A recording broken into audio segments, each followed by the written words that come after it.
Hey, what's going on, y'all? It's your boy NLBNut. Most definitely tap in with me just to be in it. I want you to tell me something slick so I can slide and say it real slow so I ain't got to say it no more. And that's how it go. But check this out, though. I'm going to tell y'all this little prison story what I experienced when I first hit yazoo. All right, boom. As I was leaving, when you first go to the system, like I said, you go to quick bed. I went to quick bed. When I got trans, I went through transit and quick bed, and they sent me over to, they loaded us on a bus from quick bed. I probably stayed in that motherfucker about 3 weeks. I was ready to go out. At the third week, they had called me and packed me up about 5 in the morning. And when you get moved around, they always gonna move you about 5 in the morning, 4 in the morning. It all depends on where you at. So, as I'm going through that process, I'm loading all my stuff up, getting all my property. Might leave my homeboy 2-3 noodles or some shit. One of my homeboys or a nigga that I fuck with, you know what I'm saying? Cause nigga might not have nothing. We just coming to the system, trying to figure out how it works. You people barely even know how to put money on your books. So now, boom, I get on the bus. Instead of them putting me on a bus, well, we got on a bus. And MDOC buses, they're called the Bluebirds. If you ever been to prison in Mississippi, they got these buses called Bluebirds. They put us on the Bluebird. They some big, long-ass white buses. And we get on the Bluebird, you know, since a handful of us, a lot of us, and we all going to, some of us going to yazoo and some of us going to different spots. They got a list of where we're going. So, boom, we get to yazoo. We hit the compound, they get to talking to us. We got to sign all this paperwork, all this different shit. We sitting up in there waiting. We get there, they get our picture. Every facility you go to, you're going to get your own, you're going to get an ID. You're going to get your ID for every facility you go to. They're going to make you take a picture of what you look like now, and when you left that motherfucker, it's what you look like. So now, boom, I get down that motherfucker, I hit the zone. They put me, it's 4 zones. It's probably 50 people on each zone. So shit, they probably house about 500 inmates.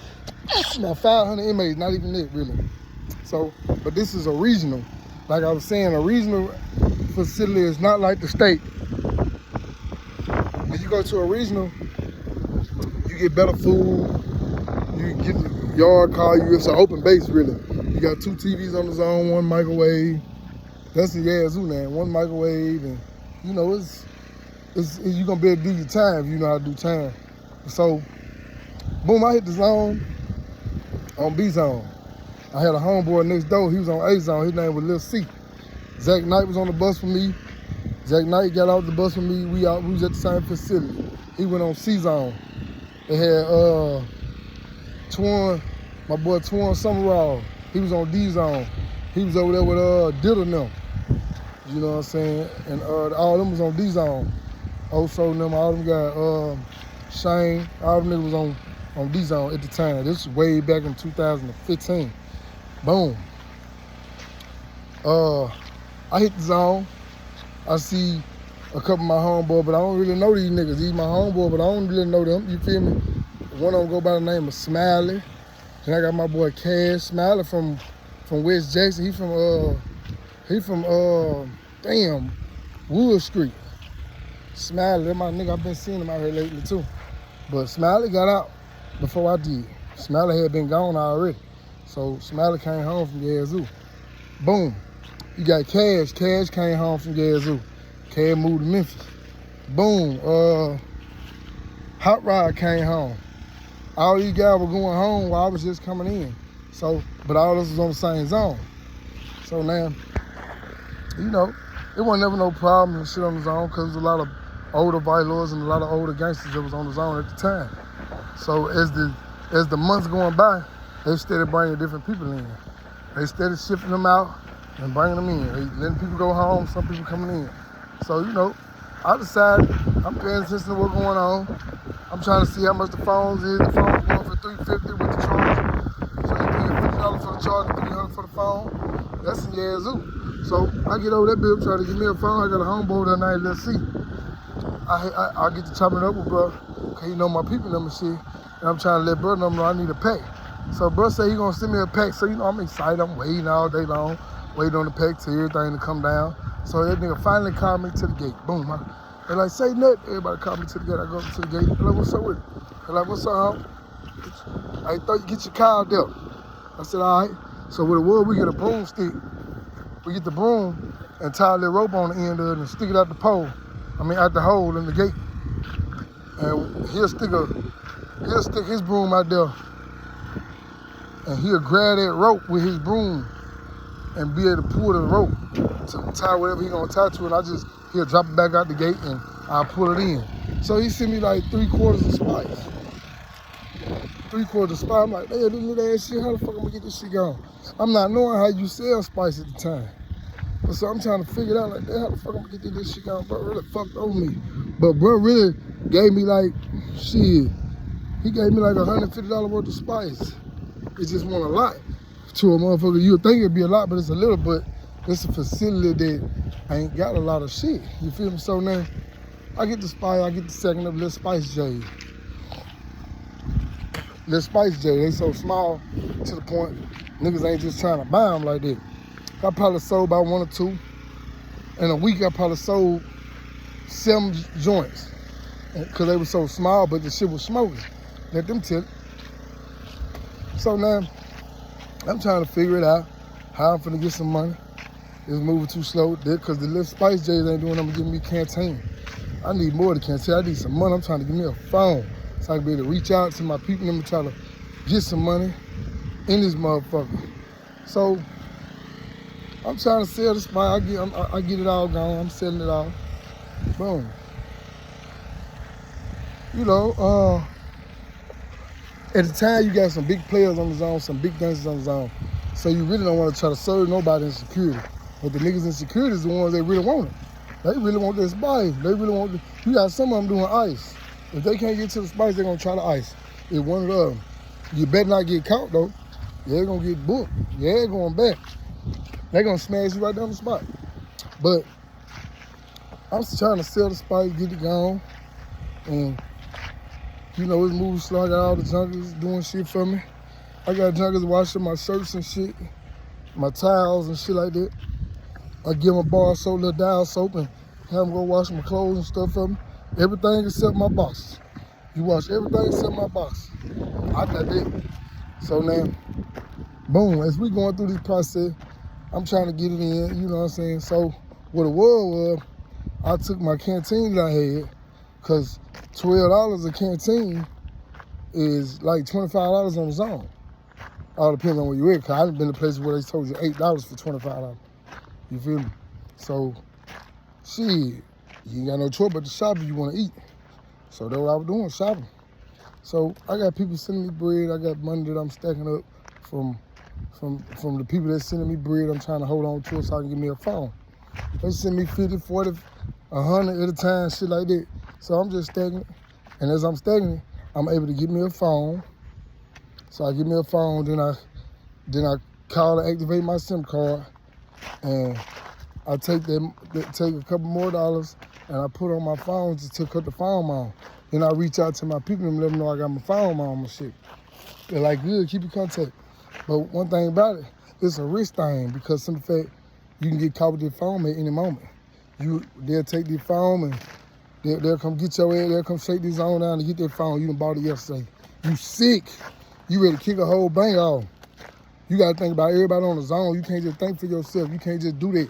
You can't just think it's sweet and think you gotta think about everybody on the zone, because if you do something that's gonna affect these guys on the zone and it's gonna cause us to separate from each other, and that's called a standoff. And we have a standoff and they go up in that bid. Go ahead to bid after this banker if we make it through it. If you make it through it. You feel me? You know what I'm saying? In Wixie County, these niggas killed the nigga over a hot dog tray. So just imagine what they gonna do to you about the noodles. Or just a tray, period. Any tray. A nigga gonna feel play, you feel like you trying to take something, you feel like you trying to knock a nigga out the box or hate on him or anything like that, you can't do that. You can't do that. So one thing about it, once you get these phones and contraband and shit, and spice and whatever you smoking and gas, know when to smoke it and know where to smoke it. Because them folk coming to bitch and smell that weed, they gonna come shake down. They ain't gonna shake down that night, they probably shake down that morning. You better be on point. So at the time, we ain't had no hiding spots. All the spots on the floor. Everybody using Bibles and shit. They using little books, milk cartons, little shit that they making to try to. They got a magnet on the back of their phone that they putting up under the rack. Different shit like that, trying to get off. When you come back in the zone, everything gone. These folks got everything. So now later on that day, and yazoo, later on that day, they gonna come back with the RVRs. The next shift gonna come in with the RVRs that y'all had got from when you got caught, when your phone got caught up on the rack or whatever. So now, them C7s. So imagine you got 15 guys going out of that bit with C7. This shit designed to go like that. It's designed to go like that. 16, 17 guys coming out that bit with C7. Nigga don't know what to do. Nigga just, damn, ain't no way, bro. That's crazy, bro. Some of us ain't never been to C custody, don't even know what it look like. Ain't trying to see it. Niggas just trying to do their time and your ass gonna get home. But a lot of times it don't work like that, especially when you buying phones and doing shit you ain't got no business. You gotta goddamn most definitely got to be on your people. Come on. So now, when all that shit come about, the motherfucking, they shake us down. Yeah, they got my phone or whatever. They got my phone, and I was sick, you know what I'm saying? But I was trying to get me some money. I had some money saved up for me just talking up on the phone with my people now. So I was able to get another phone, so I wound up buying another phone for $250. It was a used phone. Get out.